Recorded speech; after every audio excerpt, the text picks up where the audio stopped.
አምናን ቤቱን አጣ። አቶ አምናን ቤቱን አጥቷል ማለት ነው። በጣም በሚያሳዝን ነገር ሳያስብና ሳያቅድ እንግዲህ በላቸው ላይ እነሱ በተኙበት ቦታ ቤታቸውን አቃጥላለች ማለት ነው።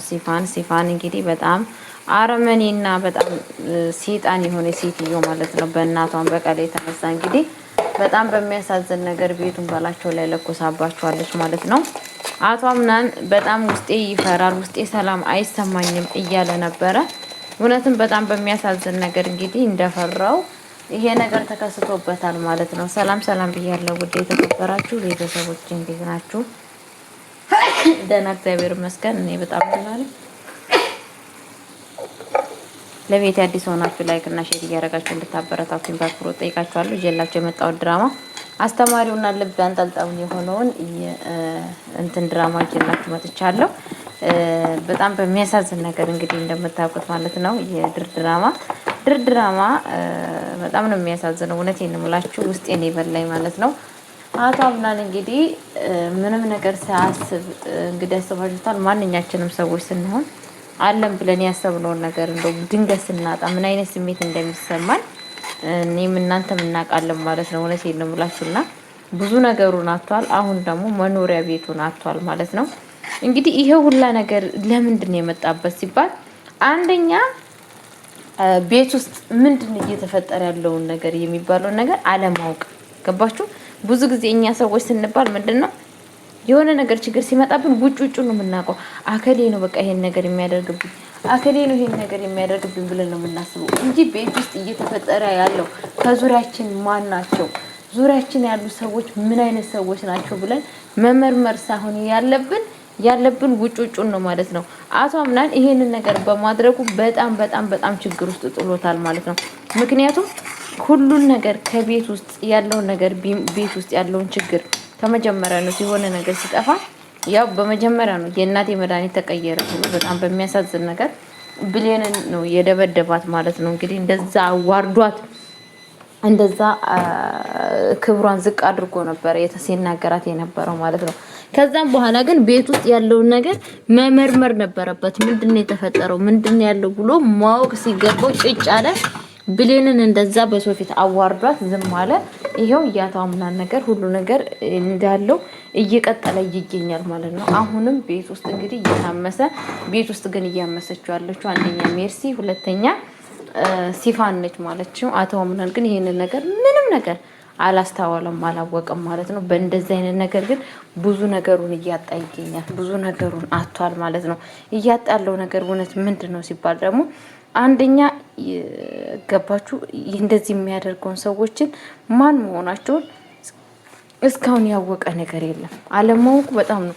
ምክንያቱም ቢያቅ ቤት ውስጥ ምን እየተፈጠረ ነው የሚለውን ነገር ያውቃል። ማናቸው እንደዚህ እያደረገብኝ ያለውን ነገር ቢደርስበት በጣም አሪፍ ነበረ። ግን እስካሁን ድረስ ምንም ነገር እየደረሰበት አይደለም። ይሄ ነገር ደግሞ በጣም ለሱ ችግርና በጣም ነገሮችን ኦቨር እያደረገበት ይገኛል ማለት ነው። አቶ አምናን ሁሌ ባዘን ውስጥ እንዲወርቅ አድርጎታል ማለት ነው። ይሄ ነገር በጣም ነው የሚያሳዝነው። እውነት የለምላችሁ ያው ማንኛችንም ሰዎች በእንደዚህ አይነት ፈተና ውስጥ ሰው ሲቀመጥ በጣም ነው የሚያስጠላው። አስባችሁታል? እለት በእለቱ ፈተና አቶ አምናን ፈተና አስባችሁታል? ምን ያክል ከባድ እንደሚሆን ማለት ነው። እና እኔ ሰው የዚህን ያክል አረመኔ ሆኗል እንዴ? እውነቴን ነው የምላችሁ። ሲፋን በጣም አረመኔ እስስት ነች፣ እግዚአብሔር በሚያውቀው ማለት ነው። አስቡት እናንተ ራሱ አስቡት እናንተ ከራሳችሁ ማለት ነው። እዛ ሆና ቤት ሰጥቷት አቅርቧት፣ ለሷ ቦታ ሰጥቷት፣ አስባችሁታል? ኑሪ በቃ ችግር የለውም ብሏት ሰጥቷት። ባንስ ሰው ልጅ አንዳንድ ጊዜ እኮ እኛ ክፉ ሆነን እኮ እነኛ ሰዎች ለኛ ጥሩ ልጅ ሲሆኑልን በእነሱ ላይ ክፉ ለመስራት አስበን እነኛ ሰዎች በእኛ ጥሩ ላይ ሲሆኑልን እውነቴን ነው የምላቸው ሁሉን ነገር ጥለን እንቀየራለን። ሲፋን ግን እንደዛ አይደለም የሚያደርገችው። አቶ አምናን ምን አክል እንግዲህ አስበሽው እሷን ተቀብሎ ሙስጠፋ በሷ የተነሳ ነው እዚህ ቤት የገባው ማለት ነው። አስባችሁታል? እና እነሱን ሁላ ተቀብሎ ቤት ውስጥ እያኖራቸው እሷ ግን እንደዚህ አይነት ማድረግ እውነት ነው። ሰው ለምን የዚህን አክል በጣም ነው የሚያሳዝነው ቤተሰቦቼ ማለት ነው። ይሄ ሁላ ነገር ደግሞ አንደኛ ሜርሲ ናት። ሜርሲ ሁሉን ነገር ከአቶ አምናን ይሄንን ነገር እንዳወቀች እንደተረዳች ላቷ ምናን እንግዲህ ወይዘሮ ሰማዕትን እንደዛ ስታረጋት አይታለች። ብትናገር ኑሮ ወንድሜ ይጎዳል፣ ወንድሜ ያዝናል ብላ ብትናገር ኑሮ ይሄ ሁላ ነገር አይመጣም ነበረ ማለት ነው። እስኪ አሁን እሷ ራሱ የት ነው የምትጸለዩ? የት ነው የምትሆነው? ሜርሲ ተብዬዋ ራሱ አሁን የምትገባበት ቀዳዳ የላትም ማለት ነው ብዬ ነው የማስበው ማለት ነው። ፈጣሪ እውነቴን ነው የምላችሁ እንደዚህ አይነት መሽቆቅ ማለት ነው አስረግማኝ ነበረ ዛሬ በመድኃኒዓለም ቀን። በስመ አብ ወወልድ ወመንፈስ ቅዱስ አሐዱ አምላክ። እና ምን ልላችሁ ፈልጌ ነው እሷ ነች ይሄንን ነገር ከመጀመሪያነቱ ሁሉን ነገር ለአቶ አምናን ብትናገር ኖሮ አቶ አምናን በአሁን ሰዓት እነማን እንደሆኑ ይሄንን ነገር ያደረጉት እነማን መሆኑ ያለውን ነገር ይረዳል፣ ሁሉ ነገር ይረዳል። ከዛም በኋላ ጣላቶቹን ያቅ ነበረ ማለት ነው። እሷ ግን እንዳያቅ ነው ያደረገችው። አስባችሁታል? እንዳያቅ አድርገዋለች ማለት ነው። እንዳይረዳን ያደረገችው ማለት ነው። በጣም የሚያሳዝን ነገር ማለት ነውና ግን ደግሞ የወንድሜ ልጅ የወንድሜ ልጅ የወንድሜ ልጅ ትላለች ማለት ነው። ልክ የወንድሟ ልጅ ቦታ እንዳለው እንደምትወደው ነገር ለሱ ትልቅ ውሸቷን እኮ ቦታ የሚባል ነገር የላትም። ቦታ ቢኖራት ነው ከመጀመሪያነቱ ለተንኮል ባልሄደች ኖሮ የተናክል እንኳን በዙሪያ ያ የምትወዱት ሰዎች በዙሪያው መጥፎ ሰዎች ቢኖሩ ለሱ እኮ ብላችሁ ትተውለታላችሁ። አንድ ሰው እናቱ ሞታበት የማይጎዳ ሰው ማን ነው? እስኪ ንገሩኝ። እለት በእለቱ ፈተና በፈተና እየሆነ እንዴት አይጎዳም ብላችሁ ታስባላችሁ? ሙስተሂል ሜርሲ የምትባለው ሴትዮ አቷምና ላቷምና ጥንቃት እንኳን አክል ቦታ የላትም። ትንሽ እንኳን ቦታ የላትም። ትንጥዬ እኔ እንደተረዳሁት ማለት ነው። ትንሽዬ እንኳን ቦታ የላትም። ጥንቃት የምትባል ቦታ ማለት ነው።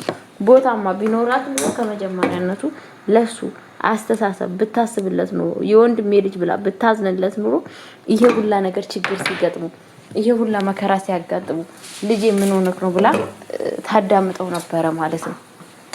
እሷ ግን ብዙ ነገሩን ያሳጣችሁ ማለት ነው። በእርግጠኝነት ለጊዜው መስሏት ይሆናል መጨረሻው መደረሱ አይቀርም። ሲደረስባት ግን የሜርሲ ውርደት መድኃኒዓለም ያሳየን። እውነቴን ነው የምላችሁ የሜርሲ ውርደት እንደው ፈጣሪ ያሳየ። በህይወቴ የሜርሲ ውርደት ማየት ነው የምፈልገው። ገባችሁ አይደለ? ማየት ነው የምፈልገው ማለት ነው። እና ቤተሰቦቼ እውነቴን ነው የምላችሁ በጣም ነው የሚያሳዝነው። እንግዲህ ከዚህ በለጠ ቤቱን ከበድ እያደረገው እየሄደ ይገኛል ማለት ነው።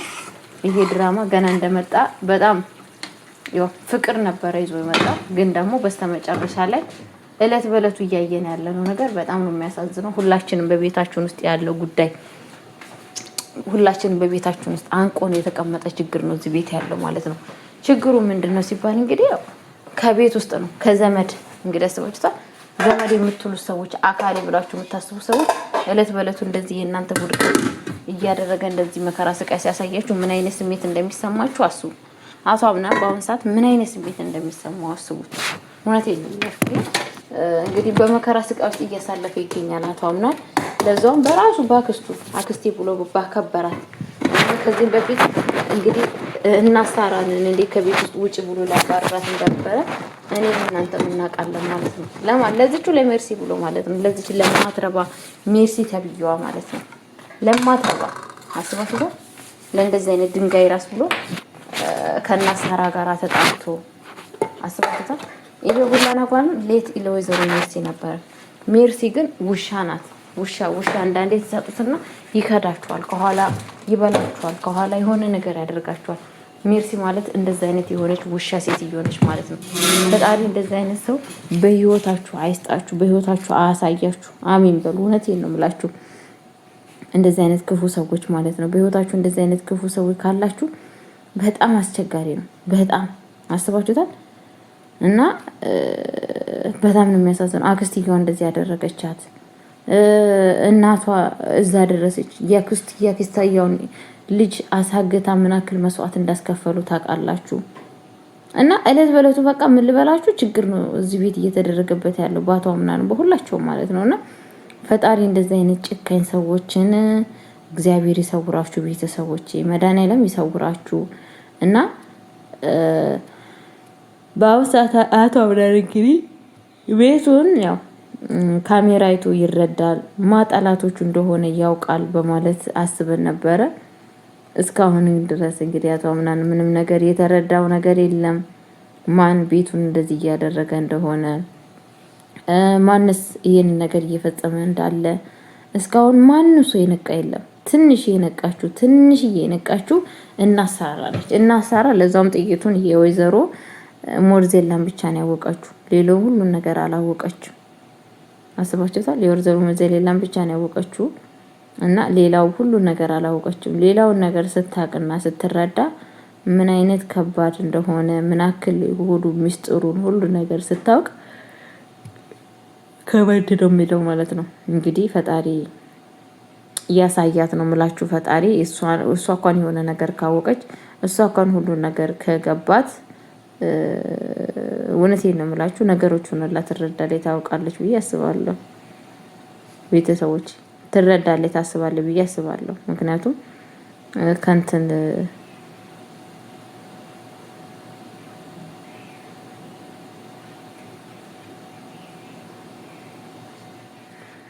ነገሮቹን ካወቀች እንኳን ይብላቷ ምናምን የሆነ ነገር ታደርግለታለች ብዬ አስባለሁ ማለት ነው፣ እንደኔ ሀሳብ። አለበለዚያ ግን ህይወቱ የአሳምናን ህይወት በጣም ከባድ ህይወት ውስጥ ነው እያሳለፈ ያለው ማለት ነው። ቤተሰቦች እንግዲህ እለት በእለቱ እያየን ያለው ነገር በጣም ከባድ ነው። በጣም ነው የሚያሳዝነው።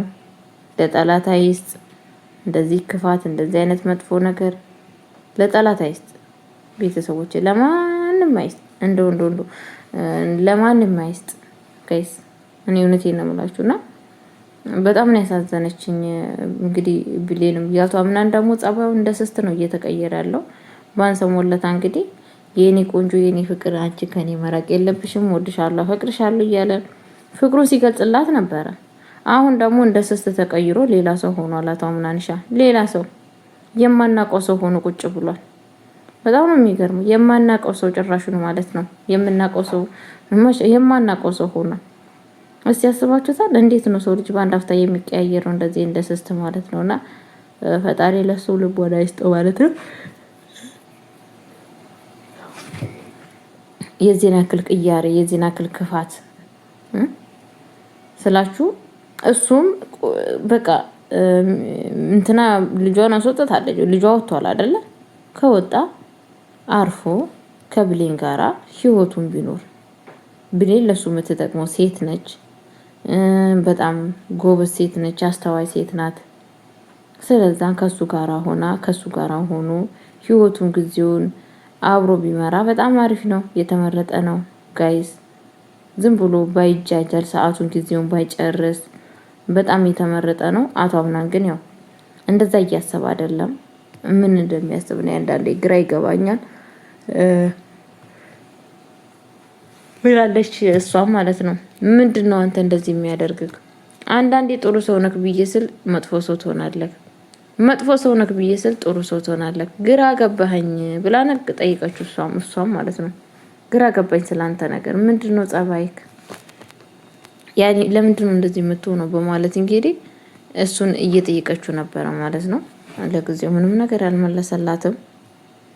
ዝም ነው ያላት ማለት ነው። መመለስ ነበረበት።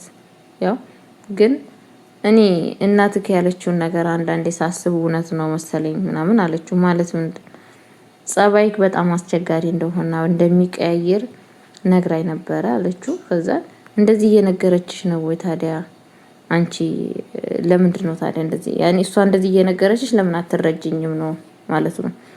እሱ ደግሞ እንዴት ነው አንተ እንድረዳ ካንተ መቼ ፈቀድክልኝ እያለችው ትገኛለች። መቼ ፈቀድክልኝ እኔ እንድረዳክ? መቼ ፈቀድክልኝ እኔ አንተን እንዳውቅ አንተን እንድጠጋ መቼ እየፈቀድክልኝ አይደለም እኮ ማለት ግን መልስ እየመለሰችለት ትገኛለች ማለት ነው። ቤተሰቦቼ እንግዲህ